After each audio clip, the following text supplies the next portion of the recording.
So you took a 6'2" serial rapist, serial child rapist with male genitalia, and he said, you know, I'd like to be in a women's prison. And your answer was, that sounds great to me. Let me ask you something. The other women in that prison, do they have any rights? Is that a question you're asking me? Yes, the other women in that prison, do they have any rights? Of course. Do they have the right not to have a 6'2" man who is a repeat serial rapist put in as their cellmate? Well, Judge Netburn, I'm going to continue on this line of questioning. In your court, what matters more?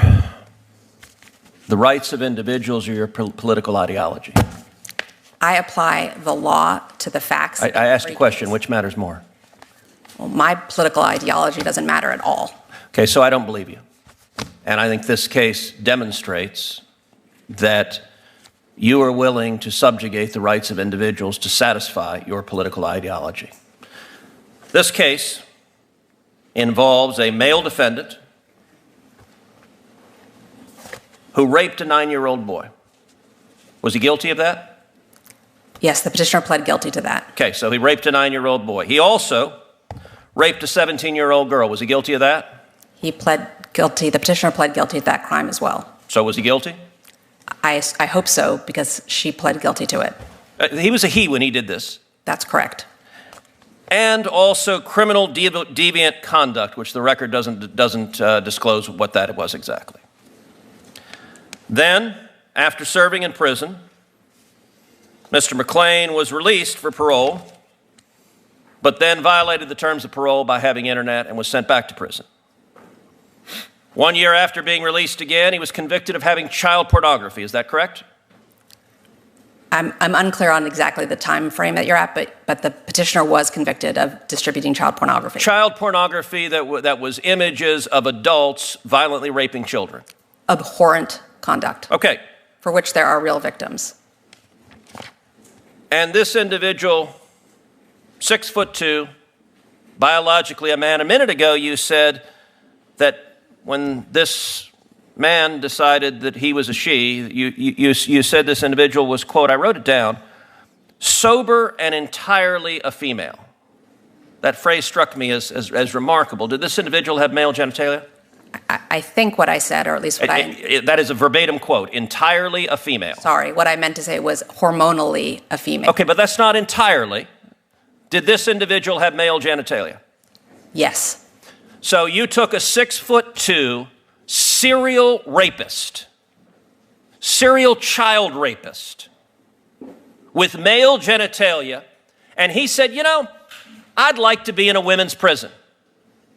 And your answer was, that sounds great to me. Let me ask you something. The other women in that prison, do they have any rights? Is that a question you're asking me? Yes, the other women in that prison, do they have any rights? Of course. Do they have the right not to have a 6'2" man who is a repeat serial rapist put in as their cellmate? Senator Cruz, I considered the facts presented to me, and I reached a decision based on what the law I asked you a question. Do they have a right not to have a 6'2" man who is a serial rapist put in as their cellmate? Do those women have a right to that? Every person who's incarcerated has the right to be safe in their space. But you didn't think so. You didn't think so. And in fact, I'm going to give some quotes from your order because Senator Kennedy is right. This is not a judge's order. This is a political activist. By the way, the beginning of your order says, at birth, people are typically assigned a gender.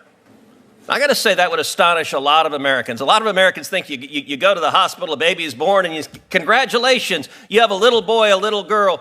The assigned a gender, I know you went to Brown, but it sounds like it's in a college faculty lounge with no bearing on reality. The Bureau of Prison argued what I'm saying right now, that if you put this person in a female prison, there will be a risk of sexual assault to the women. And you know what you did?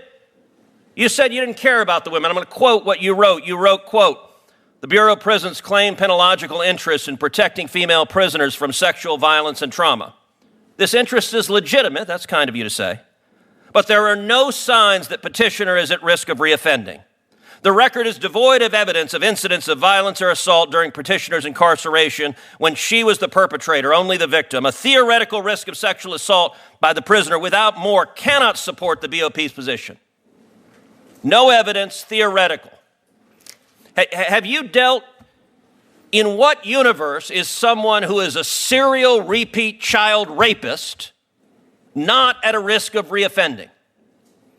Senator, as I do in every case. Okay, I know you've been told to repeat the line, I follow the law. I asked a question. In what universe is someone who is a serial repeat child rapist not at risk of reoffending?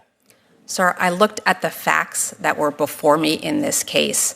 All of the evidence, including the statements of every warden who had supervised this petitioner. You also wrote, the BOP also posits that permitting petitioner to live among women will be traumatizing and possibly dangerous to them.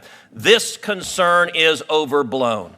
I have to say, if I were the father of one of those women, and you decided that my daughter's cellmate was going to be a 6'2" man who over and over and over again committed violent sexual assault, I would say the entire justice system is absurd, and it is clear on your record your political ideology matters a heck of a lot more than the rights of those women that you endangered. I think you're a radical, and I think you have no business being a judge.